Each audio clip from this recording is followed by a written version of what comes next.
نواز شریف کا اسٹیبلشمنٹ کے ساتھ دوستی کا سفر کہاں سے شروع ہو گیا جس کے نتیجے میں آپ یہ دوستی دشمنی کا سفر نہیں ہے. اسٹیبلشمنٹ اسی ملک کی ہے, کسی اور ملک کی نہیں ہے. وہ بھی نیک نیتی سے ملک کی بہتری چاہتے ہیں, میں کسی کے نیت پہ شبہ نہیں کرتا. لیکن بات خراب وہاں پر ہوتی ہے جب آپ نظام سے باہر چلے جاتے ہیں. تو جو سیاستدان بھی اس نظام سے باہر جا کر فائدہ اٹھاتا ہے وہ نقصان ہی کرتا ہے ملک کا. اچھا, یہ اب میاں صاحب اپنی تاریخ لکھ دیں تو بہت اچھا ہوگا. وہ ان کے ساتھ پاس بہت سے حقائق ہیں, میں اور آپ صرف قیاس آرائی کر سکتے ہیں. جو باجوہ صاحب کی ایکسٹینشن تھی پہلی, اس ایکسٹینشن کے وقت تو آپ جیل میں تھے, لیکن اس پہ نواز شریف کیوں مجبور ہوئے اور اس میں کس کا رول تھا؟ پارٹی کے کون لوگ چاہتے تھے کہ ایکسٹینشن کو ووٹ دے دیا جائے؟ وہ لوگ جو باجوہ صاحب کے ساتھ تعلق جنہوں نے برقرار رکھا ہوا تھا. وہ کون لوگ تھے؟ جو بھی ہے, میں اس پہ قیاس آرائی نہیں کروں گا, لیکن میرا اس پہ رائے بڑی واضح تھی اور میں نے لکھ کے میاں صاحب کو بھیجی. جو سب حضرات جو ہمارے جیل سے لیڈرشپ, جیل سے میں نے لکھ کے ان کو بھیجا کہ فوج کو, یعنی باجوہ صاحب کو ایکسٹینشن دے دی گئی ہے قانون کے مطابق, جس طرح سابقہ کا چیفز کو دی گئی ہے, تو فوج نے قبول بھی کر لی ہے. اب آپ اس میں مداخلت مت کریں, یہ ایکسٹینشن چلنے دیں. کیونکہ یہ سارا بات تو چھیڑی تو آ کے سپریم کورٹ نے نا, اور وہ بھی ایکسٹینشن سے 3 ہفتے پہلے, وہ بھی سارا میل ایف آئی ڈی تھا. ٹھیک. تو لیکن میں نے کہا کہ قانون میں ترمیم مت کریں, یہ بہت بڑی غلطی ہوگی. اچھا, چلنے دے کا مطلب یہ تھا کہ آپ آئین سازی میں حصہ دار نہ بنیں. دیکھیں آپ قانون سازی میں حصہ دار نہ بنیں. بالکل قانون سازی آپ وہاں یہ لکھ دیں کہ ٹھیک ہے جنرل باجوہ کو ہم ایکسٹینشن دے رہے ہیں, لیکن کیونکہ آپ نے ایک غیر معمولی عمل کو معمول کا عمل بنا دیا. اچھا, ہر شخص ملک میں ایکسٹینشن کی توقع رکھے گا. یہ بہت بڑی, یہ سارا نظام کے اندر خرابی ہو جائے گی. اور مجھے اب بھی امید ہے کہ مسلح افواج خود اس معاملے میں اپنی اندر ایک ڈیبیٹ کریں گی اور اس معاملے کو طے کریں گی. اچھا, آپ تو اب بھی جدھر نواز شریف صاحب کے حق میں بات ہوتی ہے تو آپ وہ کر لیتے ہیں, جس طرح بھی آپ نے کہا کہ ان کے ساتھ زیادتی ہوئی کہ صرف اقامہ پہ کر لیا. لیکن مسلم لیگ نون کے بڑوں کے نجی حلقوں میں آپ پہ یہ الزام لگایا جاتا ہے کہ جی میاں صاحب آپ سے اس لیے ناراض ہے کہ آپ باجوہ صاحب کو سیکنڈ ٹائم ایکسٹینشن دینے کا پیغام لے کے گئے تھے. وہ مجھ پہ جو مرضی الزام لگائی, مجھ پہ الزام لگانے کا حق صرف ایک شخص کو حاصل ہے, اس کا نام میاں نواز شریف ہے.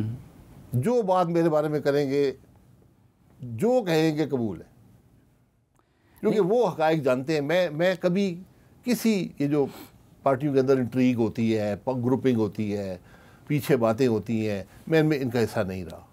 نہیں, لیکن حقیقت کیا ہے؟ میں تو یہ توقع نہیں کرتا کہ آپ نے ایسا کیا ہوگا. حقیقت میرا اس سے عمل میرا تعلق کوئی نہیں تھا, میرے اس معاملے سے کوئی تعلق نہیں تھا. ایکسٹینشن کی سفارش کرنے والے, دینے کی کوشش کرنے والے اور لوگ تھے. مجھے جب علم ہوا تو میں خود اس سارے معاملے میں ایک اپنا رول میں سمجھا میری ذمہ داری ہے میں اپنا رول ادا کروں. ان دنوں آپ چونکہ لندن گئے بھی تھے, میں اسی لیے گیا, بڑے پراسرار طریقے سے گئے تھے, تو لوگ اس لیے بھی شک کرتے ہیں. پراسرار نہیں گیا, میں نے فلائٹ لی, میں ملک سے باہر تھا, مجھے یہ اطلاع ملی کہ یہاں ایکسٹینشن کی باتیں ہو رہی ہیں. میں جا کے وہاں پر میاں صاحب سے ملا, اور وہ جو بات چیت ہے وہ اجازت دے دیں میں بیان کر دوں گا. لیکن وہ چونکہ میرے اور ان کے درمیان, لیکن آپ نے حق میں رائے نہیں دی. میں اس بات کو چھوڑ دے یہ نہیں دی. اگر کوئی کہہ رہا ہے حق بھی دی ہے تو اسے کہے تم کہاں کھڑے تھے اس ایشو پر, جو بھی یہ کہتا ہے اسے کہ تم کہاں کھڑے تھے. یا آپ نے میاں صاحب کو منع کیا اس سے؟ یہ میاں صاحب میں درمیان رہنے دیں. دیکھیں میری عادت ہے کہ جو بات ایک دو افراد کے درمیان ہو وہ بیان کرنی نہیں. اتنا زیادہ احترام ہے آپ کے ہاں میاں صاحب کا, اور اتنی زیادہ قربت رہی ہے آپ دونوں کی, اور انہوں نے بھی آپ کو وزیر اعظم اپنی جگہ پہ نامینیٹ کیا, تو پھر کیوں میاں صاحب کو چھوڑ رہے ہیں؟ میں میاں صاحب کو نہیں چھوڑ رہا, میں اس سیاست کو چھوڑ رہا ہوں جس کے حامل وہ آج ہیں.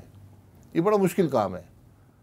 یہ بدنصیبی ہوتی ہے سیاستدانوں کی کہ ان کی ذاتی تعلقات اور سیاسی تعلقات ایک ہو جاتے ہیں. کیا یعنی مسلم لیگ کی سیاست میں کیا تبدیلی آئی ہے؟ مسلم لیگ نے تو ہمیشہ اقتدار کی سیاست کی ہے. مسلم لیگ 9 اپریل 22 کو کہاں تھی اور 8 فروری 24 کو کہاں تھی؟ اس کی وجوہات سوچیے آپ نے کبھی؟ نہیں وہ تو میرا اس بات سے اختلاف تھا جو ان کو اس جگہ سے لے کر یہاں پر لے کر آئی. وہ تو کیا وہ اس وقت ڈیل کے تحت ان کو علاج کے لیے باہر نہیں بھیجا گیا تھا؟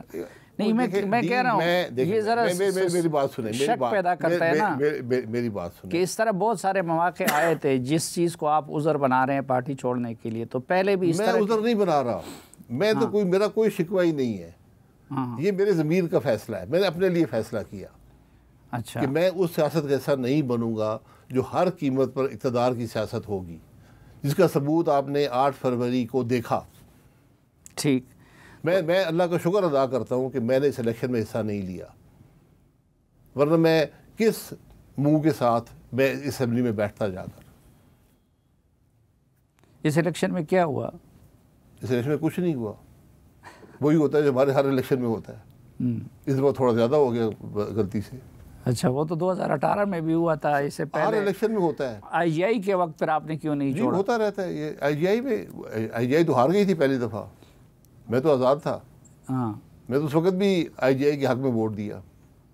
اچھا، کیونکہ آئی جی آئی بھی تو اسٹیبلشمنٹ کی بنائی ہوئی تھی اور اس وقت کے ساتھ آدمی سیکھتا ہے. میرا کوئی پارسائی کا دعویٰ نہیں ہے، لیکن ہم نے سیکھا ہے وقت کے ساتھ کیا اچھا ہے کیا برا ہے، کیا غلطیاں ہیں، اپنی غلطیوں سے سیکھا ہے.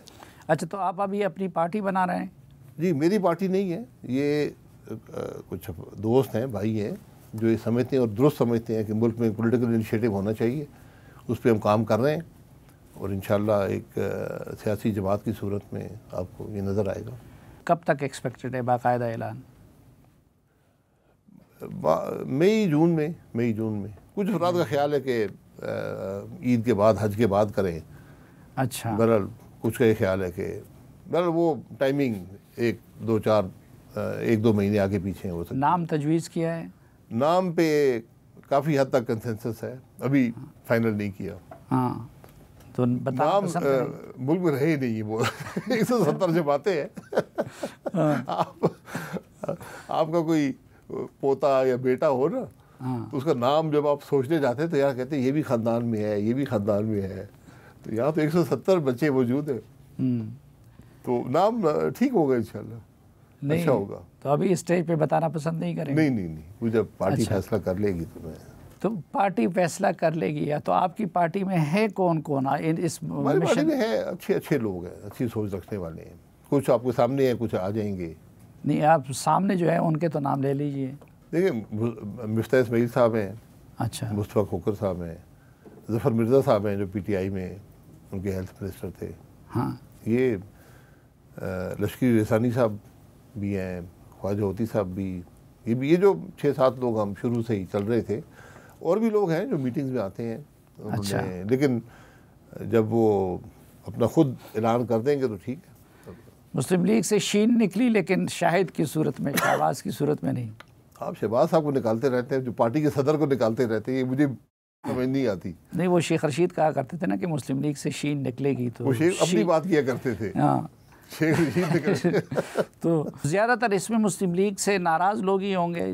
ابھی تو جتنے نام آپ گنوا رہے ہیں تو زیادہ تر وہی لوگ ہیں. نہیں، میری کو ناراضگی ہے، مفتاح میری کو ناراضگی ہے. مصطفیٰ کھوکھر سیٹ چھوڑ کے آئے ہیں سینٹ کی. ظفر مرزا صاحب نے استعفیٰ دے دیا تھا عہدے سے. دیکھیں یہ بات ناراضگی کی نہیں ہے، ناراضگی کوالیفیکیشن نہیں ہے. ہمیں وہ لوگ چاہیے جن کے اندر صلاحیت ہو، جن کا ریکارڈ اچھا ہو. ہم سے کوئی فرشتہ نہیں ہے، اور انٹیگریٹی کا ایک لیول ہو، ایک کمپٹنس کا لیول ہو، ایک تجربہ ہو کچھ کرنے میں. بہت سے ایسے لوگ بھی ہوں گے جو ابھی تک سیاست میں نہیں ہیں. ایسے لوگوں کو موقع دینا، نوجوانوں کو موقع دینا ہے. آئی پی پی کے لوگوں سے رابطہ ہے، وہ بھی آپ کی طرف آ سکتے ہیں، جہانگیر ترین اور پرویز خٹک وغیرہ؟ نہیں جی، ان سے رابطہ نہیں ہے. یہ ہماری جماعت ایک افراد کا مجموعہ نہیں ہے، ایک سوچ کی بات ہے، ایک ملک کے مسائل کے حل کی بات ہے. ہم نے یہ نہیں کرنا کہ 10 آدمی ادھر بٹھائے، 10 ادھر بٹھائے، دیکھیں جی بڑے زبردست چہرے ہیں. یہ افراد کی بات نہیں ہے.